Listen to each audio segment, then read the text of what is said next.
Hi Virgo, this is Tisch Aitken, and this is your monthly report for the month of November. There is a lot happening, and we are in eclipse season, which means a lot of activity in a very short period of time. And eclipses bring things to light. They are very revealing and revelatory, and they make us see things in a way we never have before. It's a pressured time of a lot of change in a very short period of time. Often you hear of big events, big moves, people begin new jobs or they lose jobs, big breakups or big new relationships, a lot of life changes. And again, we see things in a new way. And in the month of October, 4 planets stationed direct in 1 month, and that's a big deal. Pluto, which is the planet of death and regeneration. Saturn, which is the planet of karma and structure. Jupiter, the planet of benevolence, expansion, and higher learning. And Mercury, which is the ruler of your sign and the planet of communication, information, and transportation. All stationed direct in October, enabling you to move ahead in this unpredictable and exciting new era that we're in. And the thing I also want to mention is that Venus will retrograde on December 19th. It's going to enter Capricorn on November 5th in your house of romance, creativity, children, and inner child. It rules your heart chakra. It's going to remain in this house until March 6th in the sign of Capricorn, but it's going to retrograde at 26 degrees and 19 minutes of the cardinal earth sign of Capricorn on December 19th. It will station direct on January 29th. It's going to trace where Saturn was from March 4th of 2020 until November 4th of 2020, when Saturn was going back and forth for 26 degrees. It also will, when it gets to the beginning of next year, go back as far as to when Saturn was at 11 degrees of Capricorn in December of 18 and the beginning of January of 2019.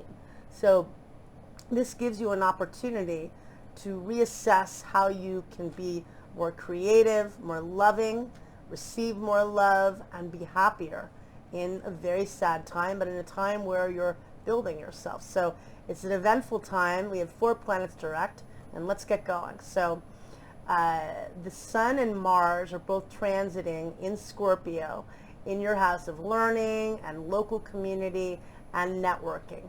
Mars entered Scorpio on October 30th, and it will be there until December 13th. And this is a great opportunity for you if you're marketing yourself, if you have your own business, if you're interviewing and you're looking for a job, or you're taking classes or learning. This is excellent. Or teaching. Very good. And then let's see. November 2nd, Mercury squares Pluto at 5:39 a.m. Eastern Daylight Time. That can be very combative, and people can be looking for a fight. Good for doing research. On November 4th, there is a new moon that takes place at 5:15 p.m. Eastern Daylight Time at 12 degrees and 40 minutes of the fixed water sign of Scorpio. And it's an intense new moon. The new moon, Mercury is conjunct Mars. That's intense in itself.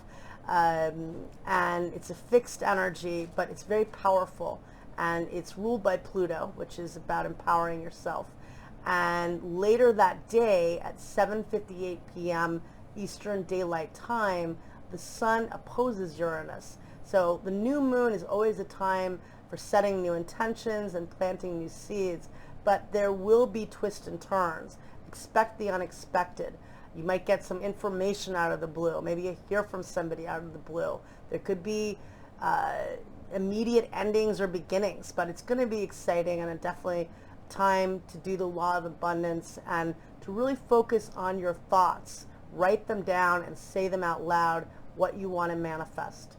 On November 5th, Venus enters the cardinal earth sign of Capricorn at 6:44 a.m. Eastern Daylight Time, Again, it's going to be in your house of creativity and romance until March 6th of next year. And it retrogrades in the middle of December. So you have a lot of opportunity to figure out what you really value and what you want. And later that day, Mercury, which rules your sign, enters the fixed water sign of Scorpio at 6:30 p.m. Eastern Daylight Time. And Mercury will remain in Scorpio until November 24th. So more focus on marketing yourself and learning and networking. Just got confirmation. And then on November 6th, Mercury forms a helpful sextile to Venus at, at 11:59 a.m. Eastern Daylight Time. And that's very creative and loving energy. On November 10th, there is creative energy, but it's kind of a tough day. So at 7:57 a.m. Eastern Daylight Time, Venus forms a helpful sextile to Mars. And that's very creative and passionate energy. But later that day, Mercury squares Saturn at 12:04 p.m. Eastern Daylight Time. And for you, that could bring delays at work or miscommunication.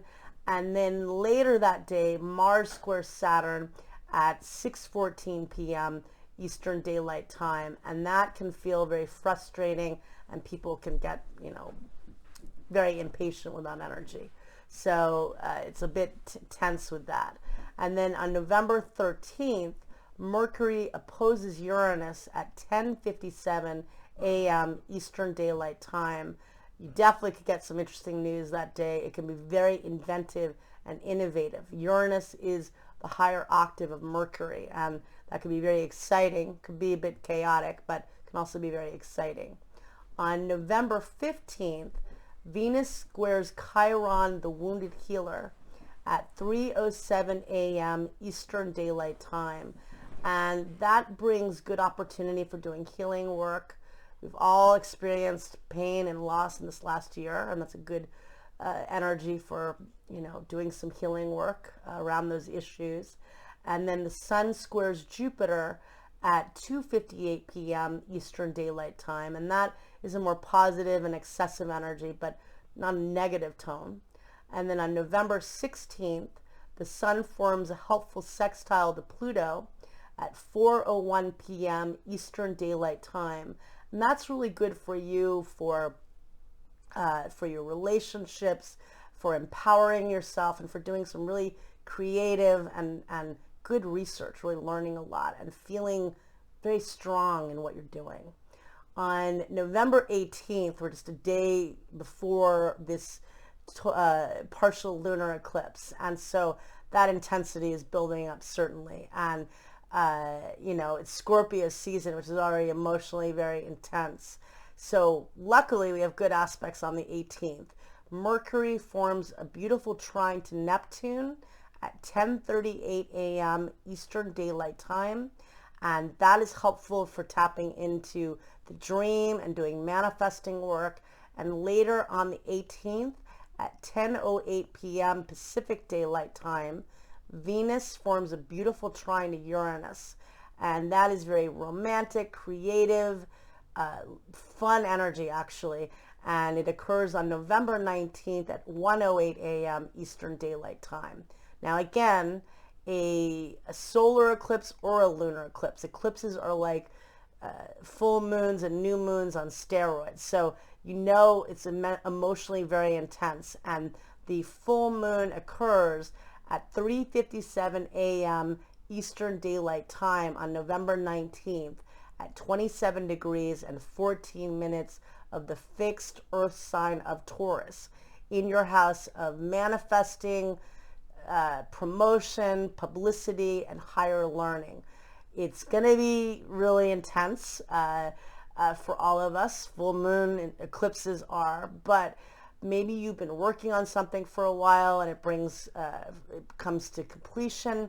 Maybe you've been teaching a class. Maybe you've been getting a degree. A lot of completion and focus with that. But again, it's emotional energy. On November 20th, Venus squares Jupiter at 6:43 p.m. Eastern Daylight Time. Now those are the two benefics, not necessarily negative, but again, after a very emotional eclipse, a lot of feelings, a lot of emotions, and we're just still in eclipse, we're still in Scorpio season. On November 21st, Venus sextiles Pluto. That's very beautiful energy at 4:14 a.m. Eastern Daylight Time, and this is helpful for up-leveling love for all of us and our feelings and hopefully empowering us. On that same date, the Sun enters Sagittarius at 9:34 p.m. Eastern Daylight Time, and it will be there until December 21st in your house of home and family and emotional foundation. Good for focusing on getting your needs met. If you're doing some work at home, this is excellent energy for that. And then on November 24th, Mercury enters the sign of Sagittarius at 10:36 a.m. Eastern Daylight Time. And now you have more focus on working at home, getting organized, and that's nice energy, centering yourself. On November 26th, on November 25th, in the United States, we have Thanksgiving, and I just want to say the moon will be in Leo, which is usually a fun placement of the moon in your house of dreams and imagination, but it's going to oppose Saturn, which can be restrictive and tough, can bring endings.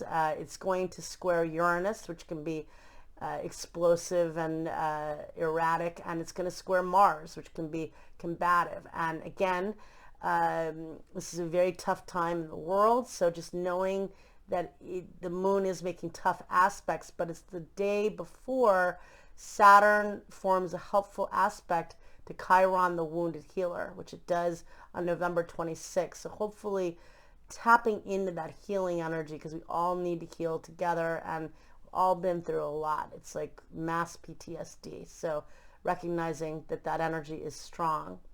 On November 28th, Mercury meets up with the Sun at 11:39 a.m. Eastern Daylight Time. Good energy for you for learning and researching and networking. On November 29th, Mars forms a beautiful trine to Neptune at 9:10 a.m. Eastern Daylight Time. That could be good for you for meeting people socially, romantically. And bear in mind that Neptune is going to station direct on December 1st at 8:22 a.m. Eastern Daylight Time at 20 days and 24 minutes of the mutable water sign of Pisces. That's your opposite sign. And we will feel that the last 5 days or 4 days of November, and we feel it the first 5 days of December. So that that brings home the dream, but it can make us feel foggy, and it brings the haze for all of us in the process. But it's lifting the haze, because now we have another outer planet direct, and just a few days before the total solar eclipse in Sagittarius, which falls in your house of home and family. New beginnings. Maybe you're planning on buying a place or selling a place. Maybe you're planning on moving or have your own business and have a lot of new ideas. Well, this solar eclipse is going to bring a lot of activity in a very pivotal house for you. I wish you a lot of luck, Virgo, and thank you very much.